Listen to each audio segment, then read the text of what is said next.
Hola a todos. Hoy vamos a sumergirnos en un caso que conmocionó a México en 2010, la muerte de Paulette Guevara Fara, una niña de 4 años que desapareció de su habitación sin dejar rastro.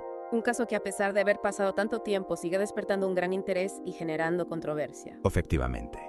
Para comprender este complejo suceso, nos basaremos en la información que ofrece la entrada de Wikipedia en español sobre la muerte de Paulette Guevara Fara. Imaginemos por un momento la escena, un hogar aparentemente seguro, una familia desesperada buscando a su hija, la presión mediática aumentando cada día. Carteles con la imagen de Paulette inundaban las calles, anuncios en televisión, llamamientos en redes sociales. Una movilización sin precedentes que, sin embargo, no obtuvo resultados inmediatos. La incertidumbre y la angustia crecían con el paso de los días, alimentando todo tipo de especulaciones. Y entonces, 9 días después de su desaparición, ocurre lo impensable. El cuerpo de Paulette es encontrado en su propia habitación, envuelto en sábanas, al pie de la cama, un lugar que curiosamente había sido registrado en múltiples ocasiones por las autoridades. ¿Cómo es posible que nadie la viera? Es aquí donde surge la primera gran incógnita del caso. La propia amiga de la madre, Amanda de la Rosa, había dormido en esa misma cama días antes sin percatarse de nada. Un detalle que desde el inicio sembró la duda y la sospecha. Para comprender mejor las circunstancias, es importante conocer un poco a Paulette. Nació en 2005 y debido a una hemorragia cerebral, tenía dificultades motoras y del habla. A pesar de estos desafíos, Paulette asistía al preescolar, donde sus profesores la describían como una niña entusiasta, siempre dispuesta a aprender y a superar sus limitaciones. Profundicemos ahora en la cronología de los hechos. La familia regresa de un viaje el 21 de marzo de 2010. Paulette se acostará en su cama y la mañana siguiente ya no está. La niñera, al percatarse de su ausencia, alerta a la madre, Lizeth Fara. Comienza entonces una búsqueda frenética que en un primer momento no arroja ninguna pista. La familia, visiblemente angustiada, aparece en televisión suplicando por el regreso de su hija. La desaparición de Paulette conmociona al país y la presión para encontrarla aumenta. Días después, el hallazgo del cuerpo en la propia habitación de Paulette genera un giro inesperado en la investigación. La conmoción es aún mayor. Si Paulette estaba en casa todo el tiempo, ¿cómo es posible que nadie la viera? Las inconsistencias en las declaraciones de los padres y las niñeras no hacen más que alimentar las sospechas. Como resultado, son puestos bajo arresto domiciliario mientras las autoridades intentan esclarecer lo sucedido. Por ejemplo, las niñeras aseguraban no haber notado el cuerpo mientras buscaban en la habitación y hacían la cama. Una afirmación que muchos consideraron difícil de creer teniendo en cuenta las circunstancias. Y la controversia no termina ahí. Sale a la luz una grabación de audio en la que Lizeth Fara instruye a su otra hija sobre qué decir a las autoridades. Esa grabación, junto con la actitud de Lizeth Fara, percibida por muchos como fría y distante, contribuyeron a crear un clima de desconfianza hacia la familia, alimentando las sospechas de un posible encubrimiento. Finalmente, la autopsia concluye que la muerte de Paulette fue accidental, causada por asfixia al quedar atrapada entre el colchón y la base de la cama. Una conclusión que muchos consideraron inverosímil. ¿Cómo una niña con las dificultades de Paulette pudo haber llegado a esa posición? Y sobre todo, ¿cómo es posible que su cuerpo no fuera detectado durante las múltiples búsquedas en la habitación? Las dudas sobre la versión oficial se intensifican y la opinión pública se divide entre quienes creen en un accidente y quienes sospechan de un crimen encubierto. La incertidumbre y la falta de respuestas claras marcan el inicio de un caso que hasta el día de hoy sigue generando debate. Es precisamente esa falta de claridad, junto con la complejidad de los hechos y la gran cantidad de preguntas sin respuesta, lo que hace que el caso de Paulette Guevara Fara siga fascinando y generando controversia tantos años después. La presión social y mediática era inmensa, la gente exigía respuestas y las inconsistencias del caso alimentaban todo tipo de especulaciones. La imagen de Lizeth Fara se vio especialmente afectada.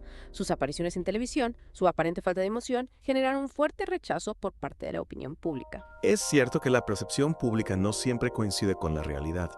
Juzgar el comportamiento de alguien en una situación tan traumática es, como mínimo, complejo. Cada persona afronta el dolor de una manera diferente y no podemos pretender que todos reaccionen de la misma forma. Sin duda, cada individuo tiene sus propios mecanismos de defensa y afrontamiento ante la tragedia. No obstante, esa percepción pública, justa o no, influyó en el desarrollo del caso y en la forma en que la sociedad interpretó los hechos. Y esa desconfianza hacia la versión oficial y hacia la familia Guevara Fara se convirtió en un elemento central de la narrativa mediática. A pesar de las dudas, los padres fueron liberados, aunque permanecieron bajo sospecha. Lizeth Fara obtuvo la custodia de su hija mayor y el entonces Procurador General del Estado de México, Alberto Basbás, renunció a su cargo en medio de la presión pública. La renuncia de Bas, quien defendía la investigación y sus conclusiones, evidenció la falta de consenso y la profunda división que el caso había generado en la sociedad mexicana. La opinión pública se había formado una imagen de lo sucedido y cualquier intento de ofrecer una versión alternativa era visto con escepticismo. 7 años después, el cuerpo de Paulette fue exhumado y cremado, un acto que, lejos de cerrar el caso, reavivó el debate y las especulaciones. Pareciera que la historia de Paulette se resistiera a ser olvidada, como si las preguntas sin respuesta siguieran buscando una salida. Es fascinante cómo un caso con tantos elementos extraños, con tantas versiones contradictorias, sigue cautivando la atención después de tantos años. Lo que hace al caso Paulette tan singular es precisamente esa combinación de elementos. Totalmente de acuerdo. La desaparición en un entorno aparentemente seguro, el hallazgo del cuerpo en un lugar ya revisado, las inconsistencias en las declaraciones, la percepción pública de la familia. Todo contribuye a crear una atmósfera de misterio e incertidumbre. Y a pesar de la investigación oficial, a pesar de la autopsia, a pesar de las explicaciones ofrecidas, quedan muchas preguntas sin respuesta. Preguntas que quizás nunca tengan una respuesta definitiva. ¿Cómo pudo Paulette desaparecer de su propia habitación sin dejar rastro? ¿Cómo es posible que su cuerpo no fuera detectado durante las múltiples búsquedas? ¿Qué papel jugó realmente la familia en este drama?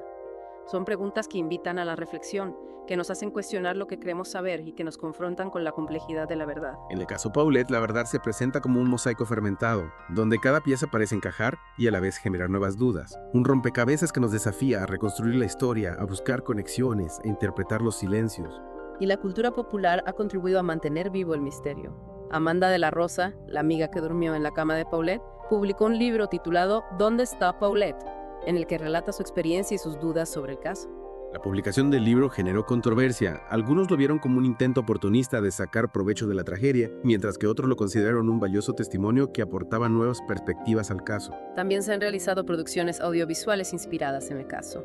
En 2014 se estrenó la película La dictadura perfecta, una sátira política que utiliza la historia de Paulette como metáfora de la manipulación mediática.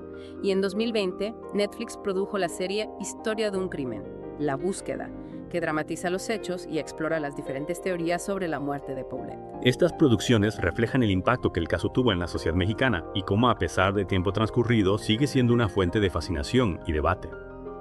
Un caso que nos recuerda la fragilidad de la verdad, la importancia de la investigación rigurosa y el poder de la percepción pública en la construcción de una narrativa colectiva. Es fascinante, ¿verdad? Un caso con tantos elementos extraños, con tantas versiones contradictorias, y después de tantos años sigue cautivando la atención. ¿Por qué crees que el caso Paulette sigue resonando en el imaginario colectivo? Yo creo que, reside en la naturaleza humana, en nuestra necesidad de encontrar respuestas, de comprender lo inexplicable. Y este caso, el caso Paulette, nos confronta con la posibilidad de que a veces, no haya una respuesta clara, ¿no? De que la verdad puede ser escurridiza y estar sujeta a múltiples interpretaciones. Claro, es cierto. Y esa incertidumbre, esa falta de un cierre definitivo, pues nos deja con una sensación de inquietud, ¿no? Y nos hace preguntarnos si realmente es posible que un misterio así permanezca sin resolver para siempre, o si la verdad tarde o temprano encuentra la forma de salir a la luz. Tal vez la respuesta no esté en encontrar una única verdad absoluta, sino en aceptar la complejidad del caso, en comprender que pueden existir diferentes interpretaciones y que en ocasiones las dudas son la única certeza que nos queda. Quizás esa sea la lección más importante que podemos extraer del caso Paulette. La necesidad de mantener la mente abierta, de cuestionar lo establecido y aceptar que a veces el misterio es parte inseparable de la vida. El caso de Paulette Guevara Fara, con todas sus contradicciones y enigmas, nos recuerda la complejidad de la vida y la importancia de, seguir buscando respuestas, aunque estas no siempre sean fáciles de encontrar. Totalmente de acuerdo. Y a pesar de los avances tecnológicos, científicos, aún existen misterios que escapan a nuestra comprensión. Muchas gracias por acompañarnos en esta profunda inmersión en el caso de Paulette Guevara Fara. Esperamos que este análisis les haya dado, un poco de luz sobre este complejo suceso y que les invita a seguir reflexionando sobre las múltiples aristas que lo rodean.